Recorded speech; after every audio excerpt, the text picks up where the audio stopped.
People are so quick to defend KK, but why ignore his past and what happened with Anusha? Maybe Teja के case में भी same pattern हो, who knows? Saanvi ने इतने साल बाद फाइनली स्पीकअप किया डिस्पाइट नोइंग करण की पीआर कितनी स्ट्रांग है। Major respect to her. उफ, बिग बॉस टिकट। बीवी शुरू होने के पहले अक्सर राज खुलते हैं। बाय द वे पॉडकास्ट से कोई लेना देना नहीं। सो ये सारे कमेंट्स तो आपने देख लिए। अभी हाल ही में करण कुंद्रा की रिगार्डिंग एक और कंट्रोवर्सी आ चुकी है। जैसा आप जानते हो Karan is majority of the time known for controversies and this time it is no different.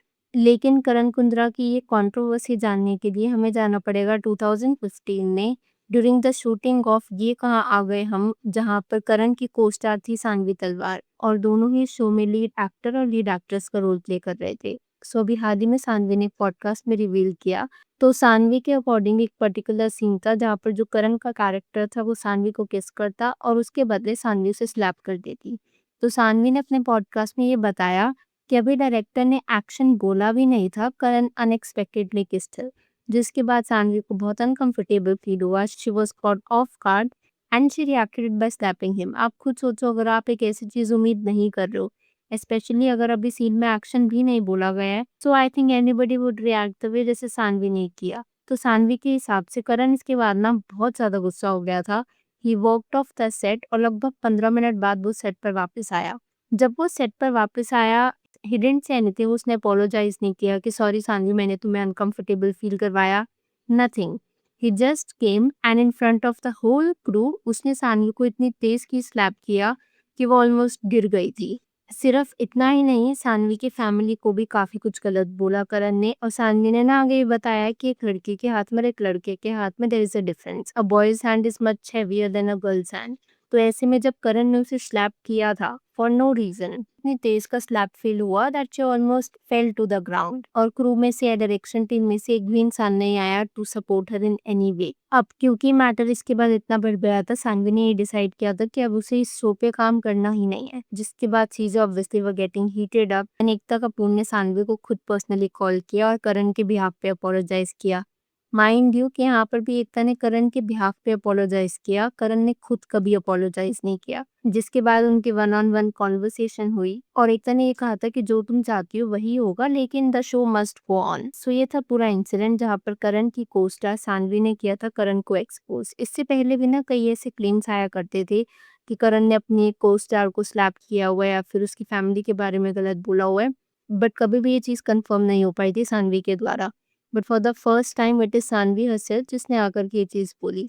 She also mention कि करण मुझ में इंटरेस्टेड था बट मुझे उसमें कोई इंटरेस्ट नहीं था। जहाँ पर ये पॉडकास्ट शेयर किया गया था वहीं पर ना मुझे एक और एक्ट्रेस का कमेंट दिखा by the name of Elina. Elina का कमेंट कुछ ऐसा है: Can't deny I've worked with him. He's an arrogant personality and he has also flirted and tried to convince my ex-flatmate to hook up with him at a party in Mumbai while he was dating Anusha. No idea about his present personality, but his previous personality is fully capable to do something like that. So आप सोचो कि same ही interview के नीचे verdict मिल गया। एक और co-star ने इस चीज को कहीं ना कहीं वैलिडेट किया अपना खुद का एक्सपीरियंस शेयर करते हुए कि करण उसकी फ्लैटमेट के साथ हुकअप करना चाह रहा था। सो ऐसे में not only one but two people exposed him all together. By the way Saanvi और करण की इस कंट्रोवर्सी पर ना आप कुछ कमेंट्स देख लो। उफ, Bigg boss ticket.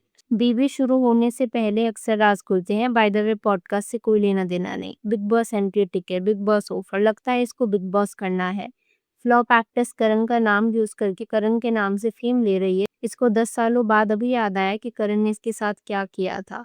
Fame digger. ये इतने ऑफेंसिव कमेंट्स थे स्पेशली फॉर समवन जिसको 10 साल लगे थे ये शेयर करने में कि उस इंसान के साथ क्या हुआ था। बिकॉज एंटरटेनमेंट इंडस्ट्री में ना it is already very tough for somebody to speak up, specially women के लिए, क्योंकि उनको कहीं ना कहीं डर लगता है कि शायद आगे काम मिलेगा या नहीं मिलेगा। which is why a lot of people don't even speak up कि उनके साथ क्या हुआ, all the wrong things they have gone through. सो ऐसे में अगर Saanvi actually has come up front और उसने अपनी स्टोरी शेयर करी and whatever cruelty she had to go through because of Karan Kundrra, I think उसे अप्रिशिएट करना चाहिए। एंड इसी के रिगार्डिंग मुझे कुछ अच्छे कमेंट्स भी दिखे थे which I thought are worth sharing. Guts चाहिए होते हैं इशू को एड्रेस करने के लिए। Sanvi showed real guts and self respect back then, hats off. After all these years, she finally found the courage to speak about what happened. She deserves to be heard without being mocked or judged. That is the least we can do. Everyone defending Karan, think about how he is treating Teja in real life. People are so quick to defend KK, but why ignore his past and what happened with Anusha? Maybe Teja के case में भी same pattern हो. सानवी ने इतने साल बाद finally speak up किया despite में करण की प्यार कितनी स्ट्रांग है. Major respect to her. By the way, Karan का ये abusive behaviour is not an isolated incident. पहले भी ऐसा एक पैटर्न देखने को मिला हुआ है जहां पर करण कहीं ना कहीं फिजिकली अब्यूसिव हो चुका था. बिग बॉस 15 का आपको ये इंसिडेंट शायद से याद होगा, वे प्रतीक सहजपाल वाज इन्वॉल्व, जहां पर Karan physically tackled him in a move that many viewers felt cross the line.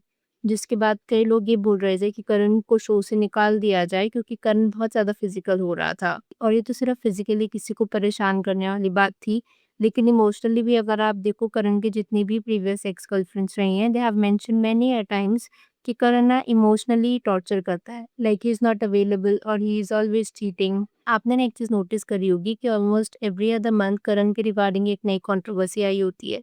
या तो उसकी एक्स अनुषा उसे शेड कर रही होती है, या फिर कोई पिछला पोस्टर अपना पॉइंट ऑफ व्यू शेयर करते कि किस तरीके से करण ने उन्हें परेशान किया था. There is always some drama going on around है. But then the real question is, इन सब के बावजूद भी why is Tejasswi Prakash tolerating all of it? And even more important, वो करण के रेड फ्लैग्स को क्यों इतना इग्नोर कर रही हैं? अगर आपने बिग बॉस देखा है तो आपको पता होगा कि करण अब फ्रीक्वेंटली तेजस्वी को क्वेश्चन किया करता था about her interactions with other male contestants, जैसे निशांत भट्ट था, विशाल था, प्रतीक सहजपाल था. और ऐसा भी नहीं कि उस टाइम पर ये इमीडिएट रिलेशनशिप में थे, they were probably getting into that phase. Instead of setting boundaries, Tejasswi ना हमेशा करण को रीअश्योर करती रहती थी, अपोलोजाइज करती रहती थी, या फिर सिंपली खुद को अपने बाकी फ्रेंड से डिस्टेंस कर लेती थी ताकि करण को परेशानी ना हो. जैसे अगर आपने देखा होगा कि शो के अंदर तेजस्वी निशांत की बहुत अच्छी फ्रेंड थी. इनफैक्ट विशाल के साथ भी she was a really good friend, but show के बाहर बिल्कुल ही वो फ्रेंडशिप देखने को नहीं मिली थी.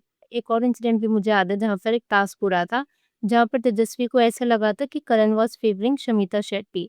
जिसके बाद तेजस्वी ने ये बोला कि करण एक स्टैंड लो एंड फिनिश द कॉन्वर्सेशन, क्योंकि प्रॉब्ली करण वहां से जा रहा था. उसके बाद पता है Karan did what, he snapped back और उसने ये कहा कि अपने गिरबान में झांको और चल अपनी शक्ल देख. जब सलमान ने इस टॉपिक को वीकेंड कवार में उठाया था और क्वेश्चन किया था तेजस्वी की साइड लेते हुए, तेजस्वी ने खुद ही इसे ब्रश ऑफ कर दिया था ये कह करके कि वो शायद सिर्फ इम्पल्सिव हो जाता है व्हेनेवर ही इज हर्ट. मतलब एक इंसान आकर के तेजस्वी के लिए स्टैंड ले रहे कि जो तुम्हारे साथ हुआ है वो गलत हुआ है. But then Tejasswi started defending Karan himself. By the way, the scariest part about Tejasswi ignoring Karan's red flags is not just reality TV drama, क्योंकि एक्चुअली में ये चीज कई लोग रियल लाइफ में करते हैं. जैसे कि अपने फ्रेंड्स को ड्रॉप कर देना टू कीप हिम सिक्योर, या फिर खुद अपोलोजाइज करना फॉर हिज मूड स्विंग्स जिसमें आपको कोई रिलेशन ही नहीं है. और एग्जैक्टली ही चीजें तेजस्वी प्रकाश ने अपनी रिलेशनशिप में करी हैं. अपने फ्रेंड सर्कल को ड्रॉप कर देना, लाइक निशांत, विशाल और प्रतीक. फिर जब सलमान ने तेजस्वी के लिए स्टैंड लेने का ट्राई किया तो ये कह करके इस बात को डिसमिस कर देना कि वो सिर्फ स्ट्रेस था and is not that person in real life. और जो consistent I can fix him वाली वाइब आती है तेजस्वी से, that is also something to be considered. खैर, अब मैं यहाँ पर आपसे जानना चाहूंगी, अगर आपके इस वीडियो के ऊपर कुछ थॉट्स हो तो please let me know in the comments below. Video पसंद आई हो तो hit that like button. Consider subscribing the channel if you haven't already, and I will see you super soon with another video.